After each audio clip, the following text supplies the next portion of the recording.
Welcome to the reading for the first decan of Taurus. That's from 21 of April to up to 30 of April. And as we know, Taurus is ruled by Venus. So we have the stability sign and the house of possession, material possession, what makes us feel safe.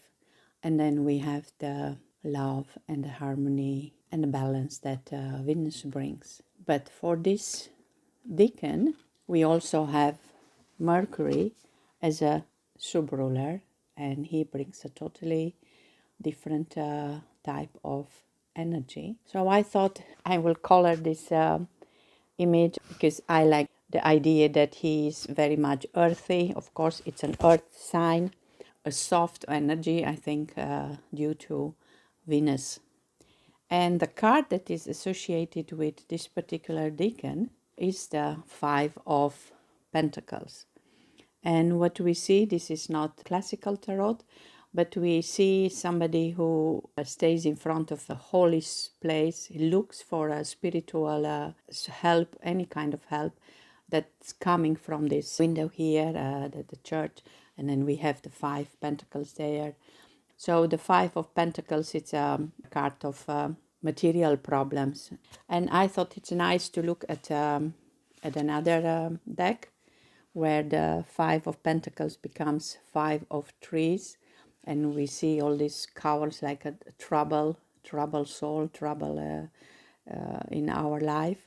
But then, if we know that the card of Taurus is associated with the Hierophant, and here we have then the Phoenix. So very much we reach this level when we don't have stability, or maybe when we worry about our possession and about our material security in order to get through a transformation. And then we have here the card associated with Venus, which is the Empress, and here is a peacock. So we see a lot of beauty and showing us the way out. And then Mercury is associated with the Magician, and here is the Crow. We can do it. I found it interesting that these three cards now are birds, a lot of air here when we have so much an earth energy. Combining these three energies, we see that this is a way for us to find that light, to find that spiritual enlightenment. So I think this is it's an important theme for this decan, and I thought it will be nice to see what makes Mercury so special. I have here another card of Mercury when it talks about business, salesman, fabrication, and even these interesting colors, because he can be like everything. Mercury is one of the planets that after the moon moves very fast around the sun, but it's also changing. Mercury has two faces. To some, he is the god of arts, creation, communication, wealth, and merchants. To others, he is the god of thieves, liars, and cunning minds. Mercury managed to walk the fine line between trickster and guide by providing partial truth. Like any salesman, Mercury boots the benefit and keeps the shortcomings under his hat, allowing the individual to come to their conclusion about what is worth buying. He fulfilled his role as a teacher by enabling people to learn from their mistakes of their success. In either case, people learn quickly to be discerning when dealing with any information provided by Mercury. He is a creator. He has the potential to make, and he does so without whatever tools he had at his disposal. The value of his creation may only be determined by what he learns while creating, or what he learns about how others perceive his creation. Mercury may be able to influence the perceived value of his invention, regardless of if they are true masterpieces of great forgeries. Only a discerning eye will be able to spot the truth, as this salesmanship is practiced and convincing. That's what the energy of Mercury does, let's say, with Taurus, who is stability and finding a safe environment for us. If we think he's the ruler of the second house, where is that the house of possession, he likes to do his process, any process in a slowly way, and then Mercury comes and in a way he disturbed this fancy party of Taurus. And if we look at what was Mercury in the mythology, he was the messenger of the gods, and he was the only one who really could make the connection between the three realms. And he was known in Greece as Hermes, and it cast light on the premise that life on earth is a reflection of a greater reality. It also suggests that the mind truly is more powerful than matter, and that an imaginary world cloaked in the power of words has the power to transform reality. Mercury is very much about thought, about mind. So that's what I also think here with this nice bird. It's all in our mind, how we experience the lack of something, but it's a change. It's a change, and it depends on us how we are going to deal with it. A lot of energies that are not very easy to experience in this Taurus sign, and it gives us more or less the feeling that we indeed have to face difficulties, and only in that then we realize we need to look for spiritual place where we can feel safe, because it brings us the physical discomfort. And of course, survivor is the base for every living creature, is our first need. That's why it's even the second house, the first house being the ego. Taurus puts so much emphasis on material possession. Mercury is a kind of shaking the stability of Taurus in order to teach us something. And if we look at the card from Handel Tarot, this is like stones 5. We talk about material problems, but I was curious about the symbol of this hexagram, the hexagram 23, where which is called removal of fear. All these stones falling on us. I remember a story of my grandmother that there was a woman who had a baby, and in an old time, like my grandmother also had an oven, had to warm the house as well. So this woman was crying, and then somebody asked her, "Why are you crying?" And she said, "But look, I put my baby close to the oven, and there is a big, I will say now, a stone on top of it, but I think it was a big piece of salt."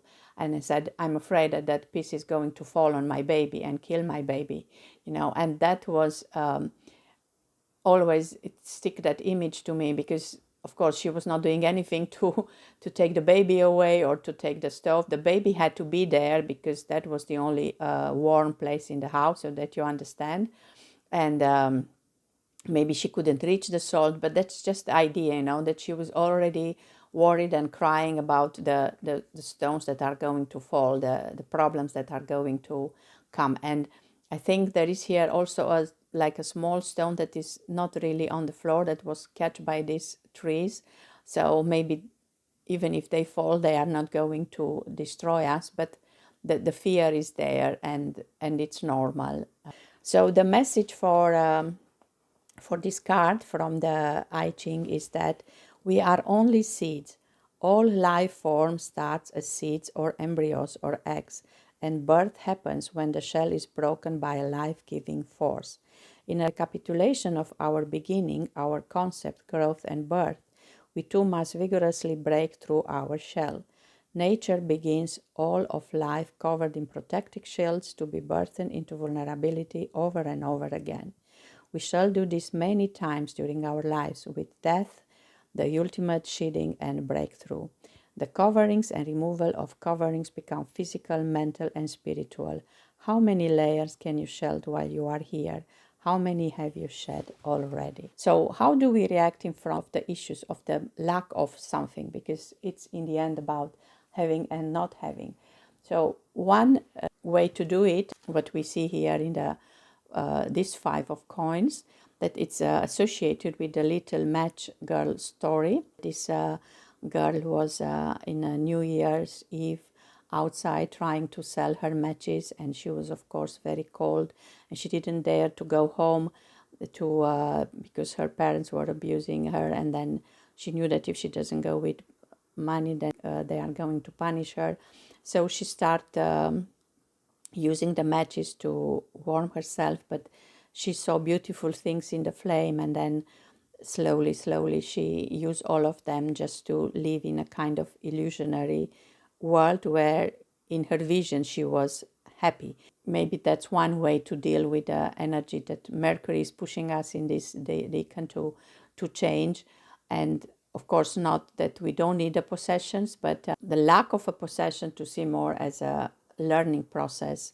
So that will be one thing, how we can react to the trickery of Mercury or to the problem that he brings.